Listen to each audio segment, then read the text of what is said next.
I'm Jim Schaefer, the producer of Rip Rap, the academic book television program.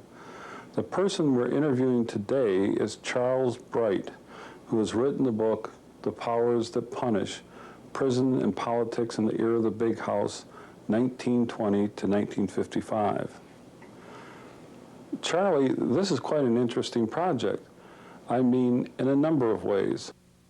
For example, the prison you're talking about is only a few miles down the road, down I-94 from here in Ann Arbor. How did you even start thinking about doing this project?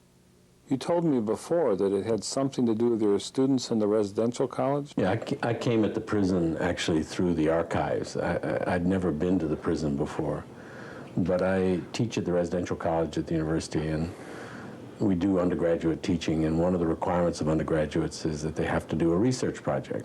And since I'm a historian, I have to find archives and research material close to home because we can't get grants to send them to Washington, D.C. and London. And so I was doing a lot of projects in Detroit on various aspects of Detroit history, Michigan politics, and so forth. And while doing a project on the transformation of Michigan politics in the 1940s, I came across the prison because the prison was part of the political crisis of the mid-1940s. And I discovered up at Lansing that there was this huge collection or trove of documents from the prison that had been deposited in the archives and had never even been processed. And the archivist up there told me that if I wanted to bring some students up and work through that material, it would be all right. And so we did, and we worked on the prison in the 1920s for the most part, at the first. And this was a project basically to try to link the prison to the politics of Michigan in the 1920s. And some very interesting things began to happen about the parallels between how Michigan politics in the 1920s was conducted and how the prison in the 1920s was run. And that got me started, and after that, I went to the prison itself and persuaded the warden at that time, a guy named Charles Anderson, to let me interview some old-time prisoners there. And I took some students up there, and we interviewed these guys. And then we started interviewing guards, particularly guards who'd retired. We got their names and drove around the state and interviewed them, and began putting together a picture of the prison, you know, of its history. And then after these students had finished their report and graduated, I started every summer going back up and working more on the material until finally the book came out.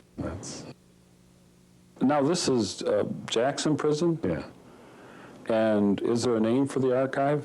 Or is it? It's the State Archives in Lansing, which is where all the state material is dumped. All the departments of the state of Michigan leave their leavings in this archive.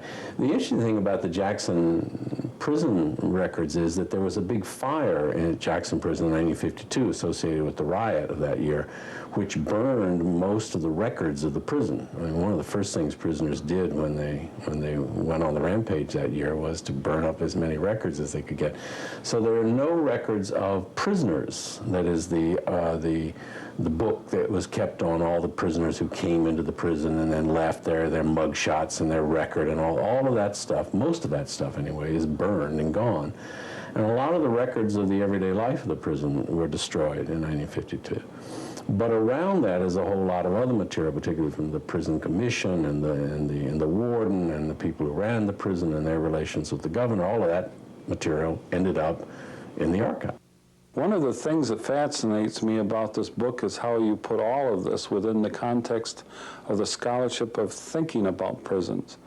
Even though I know you've mentioned you wanted to try and avoid the idea of being regarded as an expert on prisons, I still think your book is really helpful because it looks at prisons within that context and because you've done that in several different ways.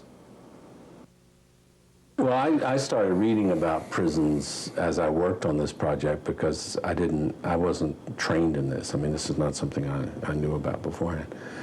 There's a huge sociology of prisons in American sociology. I mean, American sociology has, for a long time, since the 1920s and 30s, been very interested in prisons. And sociologists traditionally took the prison as a kind of separate community, a separate society that could be studied almost as a perfect, like, composite world that was cut off from and apart from the rest of the society. And so they would study it quite often as a kind of social whole.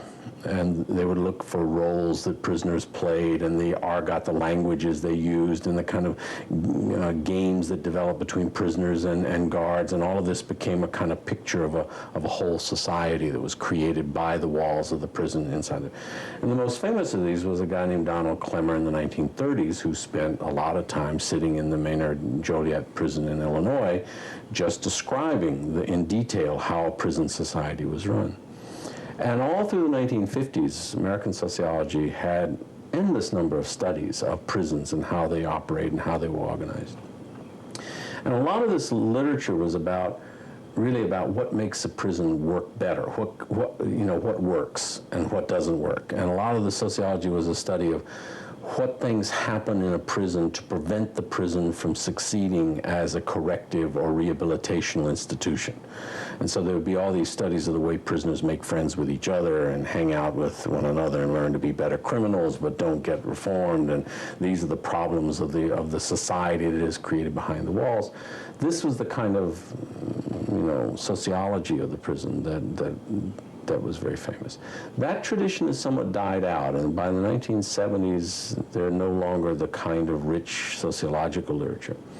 But there's a whole history of prisons as well, which is basically a study of progress. I mean, the American historians of prisons have traditionally studied the prison as a march forward from barbarity and cruelty toward ever greater enlightenment and ever more progressive kinds of insights into the human, what makes people misbehave and how to make them behave better. And these two bodies of literature have very little to say to one another, although the sociologists were interested in how to improve the prison. And the historians are writing about the historical improvement of the prison. But neither of these really suited what I was looking at. The notion of reform and progress, it was very hard for me getting involved in prisons to believe or to see how the prison of the 1980s was all that much better than prisons in the past. And in fact, in the most recent kinds of prisons that are being built in this country, the Maxi units that are cropping up in every state system, and there's a federal one in Florence, Colorado, they've gone back to perfect isolation and separation, which was the design of the original prisons in the 1820s and 30s that the Quakers set up in Pennsylvania. It didn't strike me that there was an obvious train of progress involved in this. And so I got interested in where and how in the story of Jackson Prison did the language of progress and reform play a role. And what historians tend to show us is how outsiders, usually well-meaning Christian folk, try to reform the prison, how they bring better ideas or ideas of greater humanity to the prison and run up against the managers of the prison, who are hard-headed, tough, bosses of the prison population. And you have this interaction, as one book called it, of conscience and convenience, the conscience of the reformers against the convenience of the prison management. And this interaction always had reform as an outside force trying to enter into the prison and make a change, being resisted from the inside by the authorities who ran the prison, who basically thought they knew what they were doing and didn't want to change or improve, right? And what I became impressed with in the history of the story that emerged about Jackson in the 20s and the 30s and the 40s and the 50s was that everybody involved in prisons thought of themselves as reformers and progressives. In the 1920s, the warden at Jackson Prison, Harry Hulbert, he was a corrupt guy. He was not a professional corrections person. He was an engineer by trade, but he got appointed as warden of the prison, and he made himself one of the most progressive wardens in America by putting industrial plant and equipment in the prison and putting all the prisoners to work. And his successor, Harry Jackson, who was a police officer by trade and had come up in the state police He was involved in the Hamtramck Prohibition episodes in 1922-23. He was a policeman, became warden of the prison in 1925, was off and on warden for 20 years, and was finally sacked in 1945 for scandalous, corrupt management of the prison. Yet he had a reputation throughout the state and in the professional prison circles of the country as a progressive who introduced psychology to the prison, who brought educational programs to the prison, who was a manager in the most modern sense, kept good records, you know, so that reform was always part of how the prison was managed. And there wasn't this sharp distinction between the people who ran the prison being backward and unreformable, and the reformers being these good souls from the outside. It was a much more complicated picture. So in the end, I kind of got rid of both the historians and the sociologists and did my own kind of story of how change came to the place. There is quite a story. The part that especially fascinated me was the notion that the powers that punish are not the members of some separate group, but are a part of society and not isolated from it. Indeed, there's a real synergy that happens between the people directly involved in administering punishment and the larger part of society just concerned about prisons in general. When I started working on the project, I remember the first time I went to Jackson. I mean, it's a huge building. I don't know if you've ever seen it. It's the world's largest. It's the largest walled institution in the world when it was built. It could hold over 6,000 inmates. It had a farm system that could feed 6,000 people. It raised, you know, cattle and chickens and beans, and all of the, you know, these crops were grown. For a while in the 1930s and 40s, it was selling canned goods and chickens on the open market. I mean, they had a surplus of food it produced, you know, from its farms.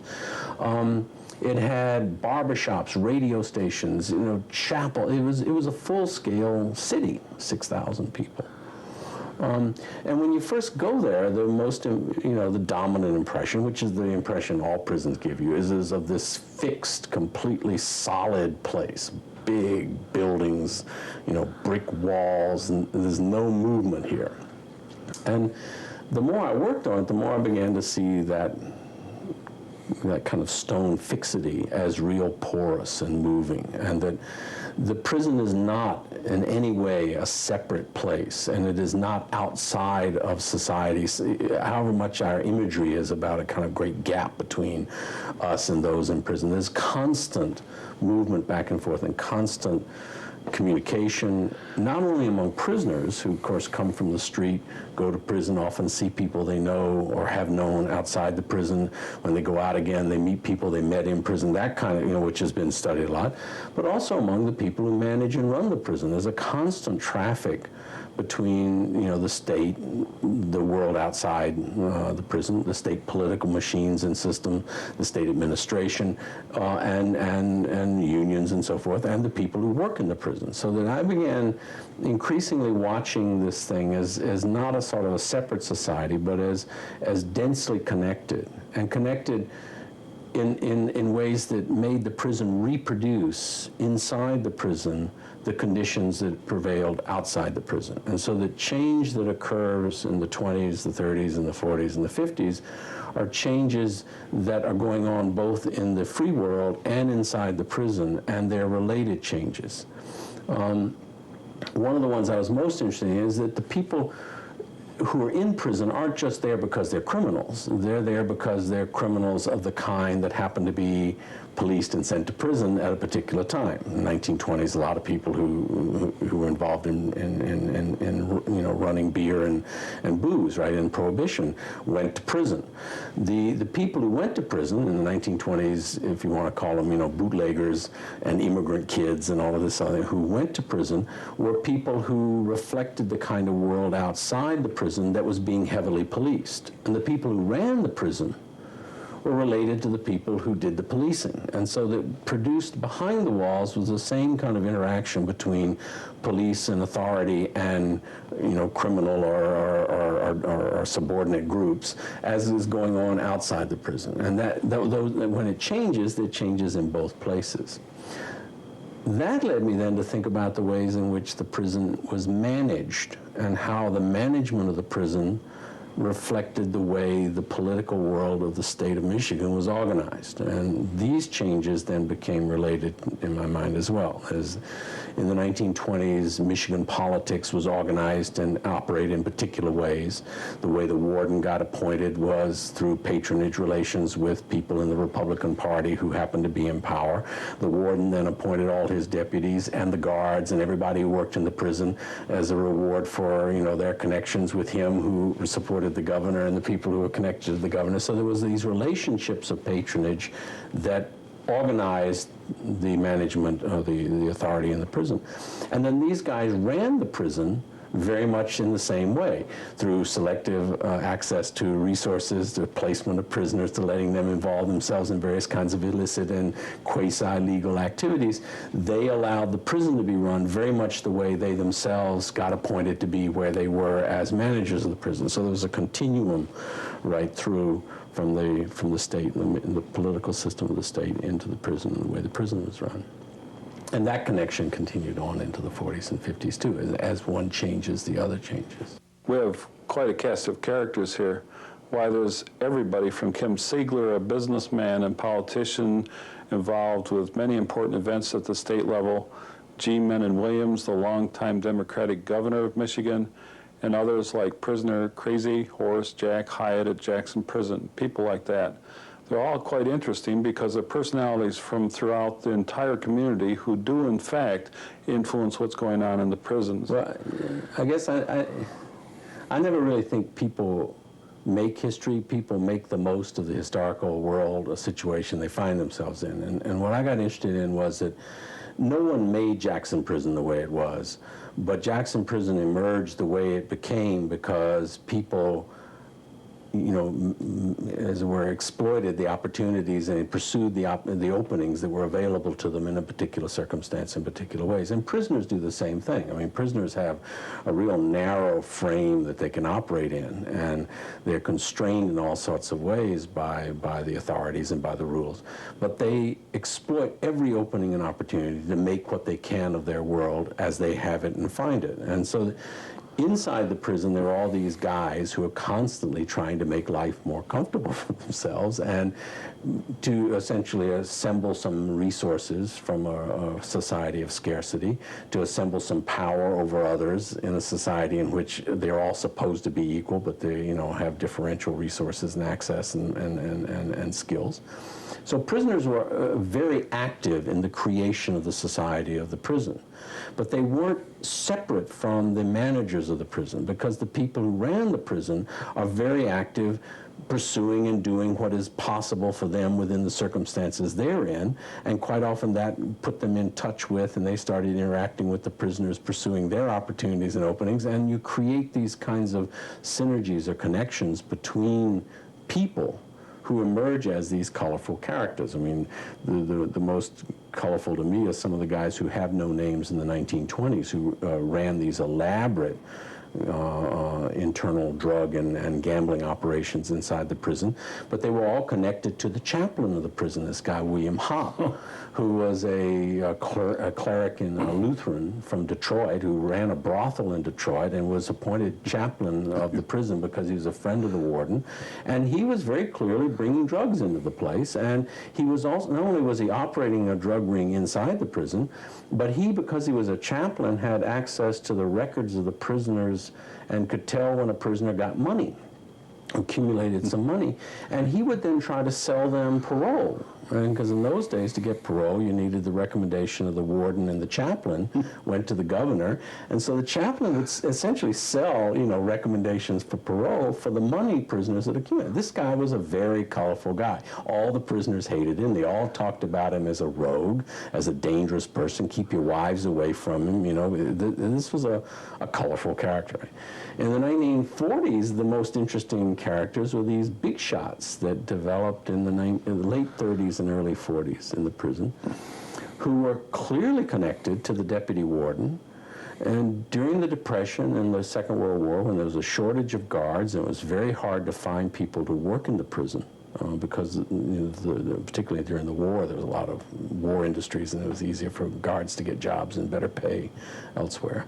So the deputy warden had essentially contracted the management of the prison out to a lot of prisoners who became kind of, running little satrapies of their own. They ran the clerk's offices, they kept the records, they decided who was put in what cells. They could write release forms for people to take a day off and go into Jackson prison, or Jackson town, or into Detroit. You could get an outside release from one of these prisoners who acted as a clerk under the supervision of the deputy warden. Well, this produced all kinds of scams and activities, and very colorful characters who, became well known. Some of them, are legendary in the prison and remembered years afterwards. And then, Kim Siegler is another. And Jim McKay. Frank McKay. Frank McKay. Well, Frank McKay is actually I think Frank McKay, part of what happened in this book was that as I began trying to connect the prison to politics in the state of Michigan and the way politics operates in the state of Michigan historically, what happened was that there isn't a lot of good political history of Michigan. The political history of this state has not been well written. So I started getting more and more into how state politics operated. And then you run into some of these characters like Frank McKay, who was the state treasurer in the 1920s and quite a well-known, well-connected Republican kind of middle-ranking official who was elected to office twice, maybe 3 times, and then sort of retired from elective office and became the kind of party fixer. And in the 1930s, if you knew Frank McKay knew everyone who mattered to know. He could fix things for you, and in return, you fix things for him. At party conventions, you would vote, for the McKay crowd, who would have their people nominated for attorney general, state auditor, all, these various positions. And McKay became a very influential figure.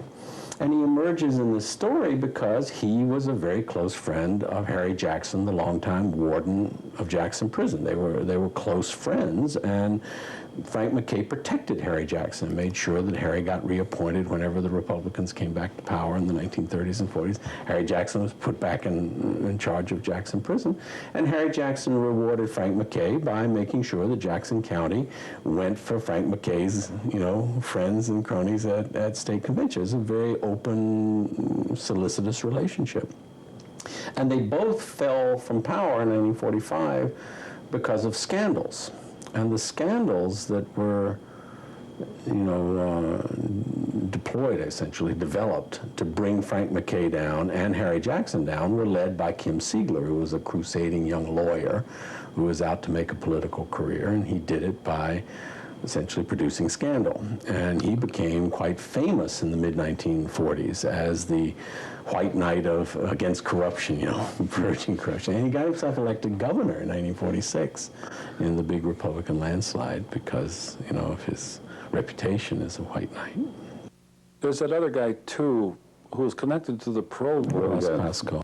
Yes, that's the one. What's fascinating about him and his involvement is the idea that issues related to prisons would start emerging in the public discourse, concerns like those about granting parole. Then these concerns start putting pressure on the politicians and bureaucrats. They enact rules that would align the lives of prisoners on the issue of parole and other matters. The trouble is, these issues aren't so easily resolved. If you make parole more difficult to get, it takes away some of the motivation from the prisoners to obey the rules within the prison. It also means as you keep prisoners longer without parole, you start having a larger prison population. Well, Pasco himself is interesting because he is a person who made a career in the prison system as a reformer. He was the son of a prison commissioner. He went to University of Michigan Law School, and right out of law school went to work for the parole system, which was new at that time in the 1920s, and made himself the master of parole. Right. And he became the major voice for reforming the way the prison system was running, and he ended up being Harry Jackson's big enemy, and they duked it out all through the 1940s in these tremendous bureaucratic turf fights over who controlled the prison. And part of the tools of that struggle were that the parole board, which was created in 1937 under the Reform Act of the Murphy administration, that created a separate parole board, gave that board power to determine release. And not only to determine release, but to determine the length of the sentence. If you're on an indeterminate sentence, you would be reviewed and they would give you a determinate number of years. Well, this had been power that had heretofore been in the warden's gift. That is, the warden had been the one who could promise or deny parole and could make or break a prisoner's record for parole. Behind that is another story, which I think is probably the more important one, which came out of my trying to figure out how to deal with this historiography of American prisons. It's about progress and reform and forward motion. And the sociological literature about the prison as separate society. The way I began trying to think about where reform and kind of progressive sorts of language enter into the prison is to think about how prison managers have to create a coherent account of what they're doing. And creating a coherent account of what you're doing when you're running a prison or a prison system is an account that has to explain what the carceral process is doing, to whom and with what effect. And you've got to be able to give that account not only to the public, kind of in a general way, prisons are reforming and making criminals into straight people. And this became a way for me to kind of get around some of these problems in the literature about prisons as separate societies, the kind of sociological seeing the prison as apart from and not a part of the real world. And the historical tradition of seeing the history of prisons as a history of progress and forward motion is to see the history of prisons as really a process of continually recreating coherent accounts of the carceral project. That is, coherent accounts of what the prison is doing, to whom and with what effect. And this involves, of course, explanations of who are criminals, why do they misbehave, what do experts say have to be done to those who misbehave, what the effects of doing whatever it is the experts say have to be done will be upon those who misbehave, and what long-term benefits to the society will emerge from this. So creating coherent accounts becomes a way of thinking about change in history, because prison managers have constantly got to be able to make their operation appear coherent to politicians, to their bosses in the state administration, but not just to the larger world, but also to their own subordinates in the prison.